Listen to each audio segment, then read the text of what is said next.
Hey friend, you're listening to Shutdown, Not Shaken, a special mini-series of the podcast At Ease. I'm Cristin Candice, and this space is for those navigating uncertainty, leaning into presence, and rediscovering how to lead, rest, and become. The government may be shut down, but you don't have to be. So let's take a deep breath and dive in. A new study called I Think We're on the Cusp of Change sought to better understand how Black women experience stress, anxiety, depression, and importantly, how they cope, how they seek support, and the barriers they face. And as someone navigating shifting seasons myself, I found so many echoes in that research. Today, I want to walk through some of those insights, not as an academic lecture, but as a mirror, and invite you into reflection on how this shows up in your life. Let me share a little bit about the study and some key insights. So the study used focus groups of 20 Black women, average age about 36 and a half, to explore both past and current sources of psychological distress and to hear about what coping strategies they used.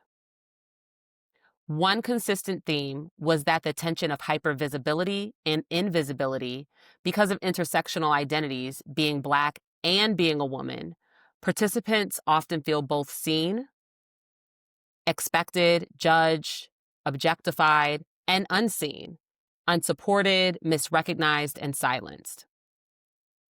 Representation in mental health care matters. Several participants said they preferred therapists or support professionals who understood their lived experience and provided culturally relevant care. Another interesting insight, younger subgroups showed evolving attitudes. They carried less stigma around mental health and were more open to using digital tools such as apps and telehealth as supports. But even with more openness, many reported barriers, whether distrust, difficulty accessing culturally competent care, finances, or internalized beliefs about what it means to be strong. To me, these findings really feel like signposts. They point to the fact that Black women's mental wellness is not just an individual issue, it's shaped by systems, identity, culture, and collective stories. Based on what the study and my reflections, here are a few takeaways I want to offer and invite you to try on. Recognize the tension of being both seen and unseen. You may feel pressure to perform because of the hypervisibility and also feel like your inner life is invisible. Naming that tension is a first step. I know for me, when I started in a new organization in a managerial role, I learned within the first few weeks quickly that I was the only Black woman in management in this particular division. It was mentioned to me several times that people were so happy to have me here because someone else had left the division, and who they were referencing was another Black woman. Their expectation and what they communicated to me is that they felt that there was a void since that Black woman was no longer there. And they were happy that I was there, thinking that I would be filling the void, that I would come in and be the same big personality that she was, that I would tell the jokes, that I would make them laugh, that I would engage with them in a similar manner, which is not the case.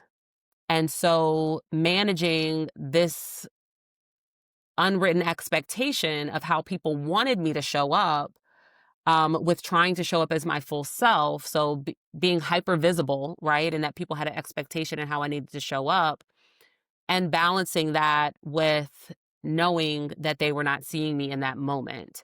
But naming that, journaling about it, writing it, acknowledging that it was their expectation, not mine, and actually had nothing to do with the job that I was there to do, allowed me to release that.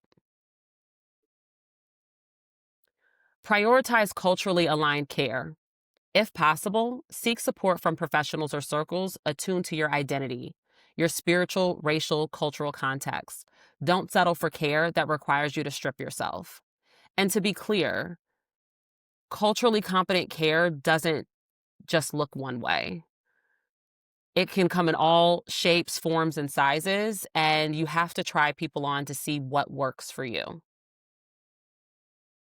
Lean into newer modalities of care.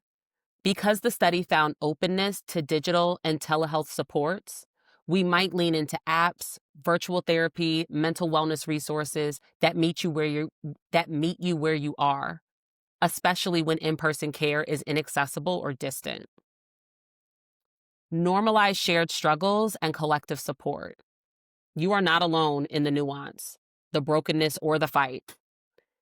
When you name your struggle, you will give others permission to do the same. Let vulnerability be a strength. In a world that expects us to be strong always, choosing to show up, say how you feel, ask for help, that's fierce, especially in marginalized spaces. Let me leave you with a few questions to turn inward or journal on. In what ways do you feel hypervisible, and in what ways do you feel invisible? What kind of mental health support would see all of you? Your race, your gender, and your story. What is one small step you can take today or this week toward a support resource?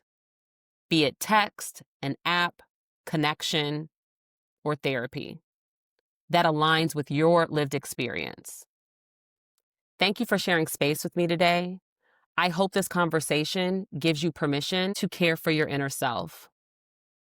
You deserve care that sees you. You deserve care that holds your depth. You are worthy even when the world around you is shifting, uncertain, or oppressive. Take a deep breath. Let these questions sink in. Let your heart find a small rest. And if the government is still shut down, I will see you tomorrow.